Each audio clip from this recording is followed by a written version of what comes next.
Draw with me. It's been a little while, but we're back. 3 pages from 365 Days of Drawing by Lorna Scobie. We are doing some swatching today. We are drawing a famous person and we're making some potted plants. Let's see what we can make of it. This first page, you have to create swatches of your colored pencils. So I've got my Prismacolors out. I already have a swatch card, but let's ignore that. And I'm just gonna chuck everything out of the case and put them in order, except for one. See if you can find the one that's not in order when we start.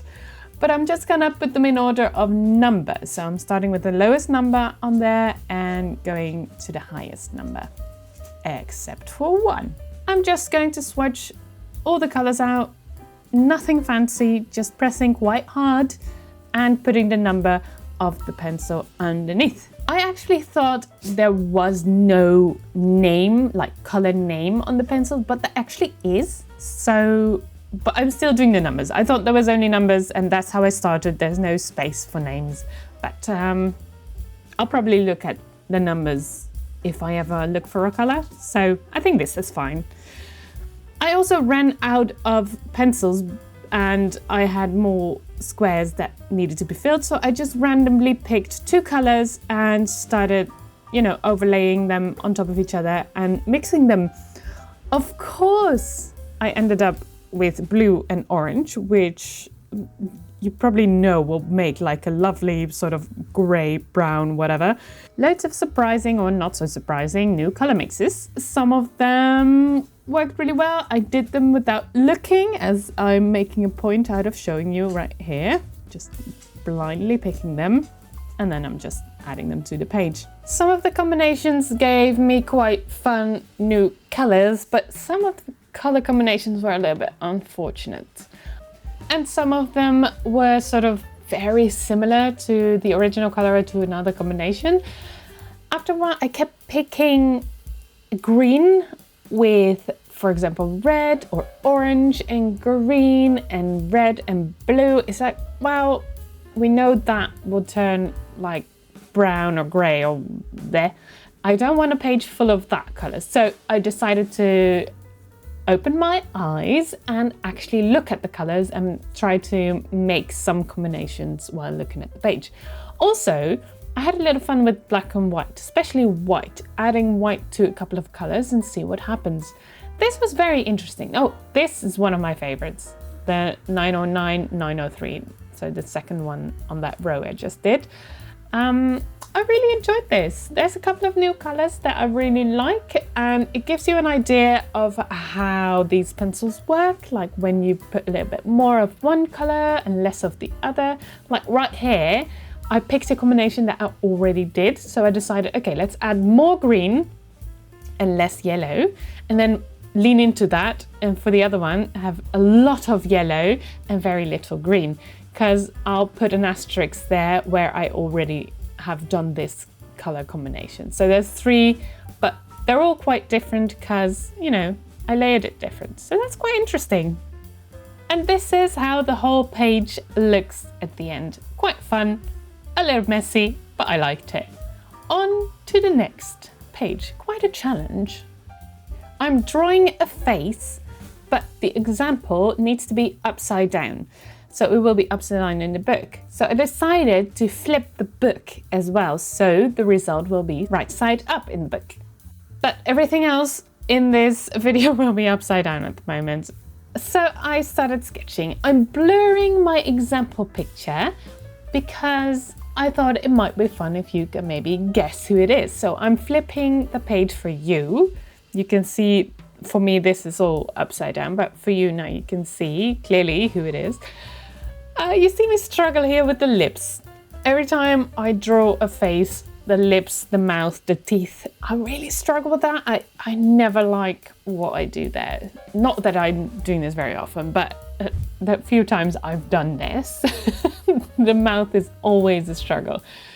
So this changes a little bit when you put it upside down, because then you're really supposed to follow the shape.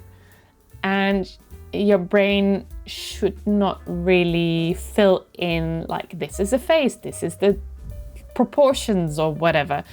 Let me know if you know who this is actually, and I'm really curious when you guess. There's like a very clear hint at right at the end. I saved it for the end. This is my view upside down. I kind of like a better. It's a her. It's a she.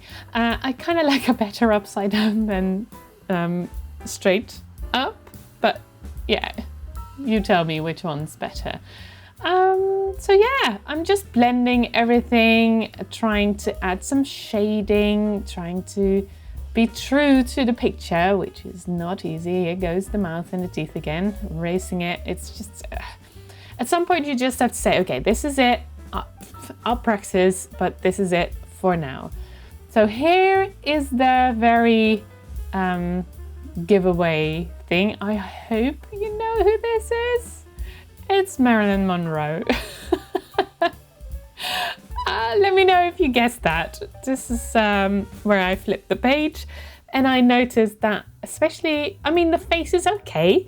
The clothing, however, is really like weird.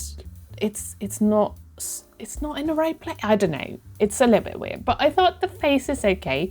So you tell me, did you know this was Marilyn Monroe or did you not have a clue? Let me know in the comments down below. For the next page, I'm getting out another dot card from Daniel Smith. If you've seen my 30 days of watercolor, you know a little bit of the story.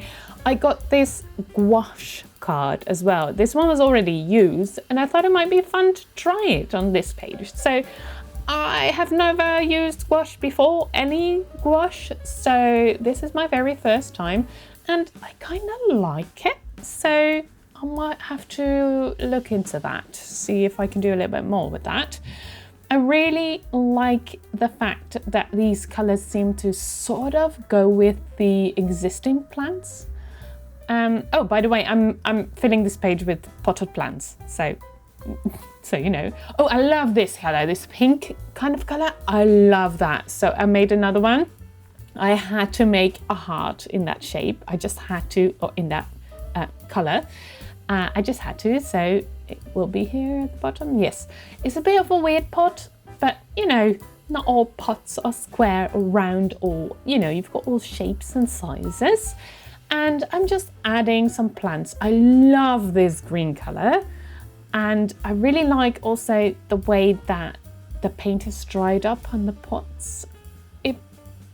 I don't know, it just looks fun. I'm trying a little bit with the I don't know, wet on wet technique. I don't know, where I just paint the branches and just put a little bit of color in there and let it run wild, basically. I don't know all the words for that, but this is what I did, and I actually end up quite liking this page. It was very fun to just experiment, and I made a little banana boat kind of plant pot, as you do. And the other yellow one, the square one at the top, I thought it would be fun to make it as if the plants were coming out of the sides, but then I changed my mind and I put a big plant in it and it was too big for the page. So it goes like that. And I'm also making a dead plant. I think some people can relate.